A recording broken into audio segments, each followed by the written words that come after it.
So guys, may good news ako sa inyo. Tignan nyo tong ginawa ko. May certificate na tayo sa lahat ng sasama sa subscribers ride natin. Ito, ginawa ko siya. Nakalagay dito, 1,400 kilometers plus. Tapos nakalagay dito, North Luzon Loop. And then, pipirmahan ko to. Tapos lalagay ko yung date. Then lalagay ko yung full name nyo rito sa gitna. Para sa mga lahat ng sasama sa atin, every subscribers ride, magagawa ko na ganito. Iba-iba yung tsura ng design, depende sa lugar na pupuntahan natin. Nandiyan naman si ChatGPT para tulungan tayo sa design. Ito na yung pinaka-souvenir ninyo. Ayan, so excited ako. Ginamit ko pala dito guys, papel is vellum board. So medyo matigas tong papel na to, which is maganda. 'Di ba?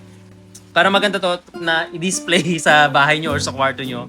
So yeah, magandang papel naman yung ginamit natin. Medyo matigas siya. It actually, dati ko pa ginawa to. Episode 1 pa lang. Ang problema kasi hindi ko naman alam na aabot tayo na episode 17. So sobrang thank you sa lahat ng sumama, bumubuo ng mga subscribers like natin. At sa mga hindi pa nakakasama, welcome na welcome kayo sumama. So excited ako makita kayo and mabigyan kayo ng mga certificates. Sa lahat po nasasama sa atin yan, sa bawat ride. So after kasi ng North Luzon Loop, balikan ride naman tayo. Pero magpapagawa pa rin tayo ng certificate doon. So, maraming salamat guys. And abangan nyo tong certificate natin. Gugupitin ko lang muna. Tapos susulatan ko at pipirmahan para may souvenir kayo sa akin. Thank you guys. See you on the next content.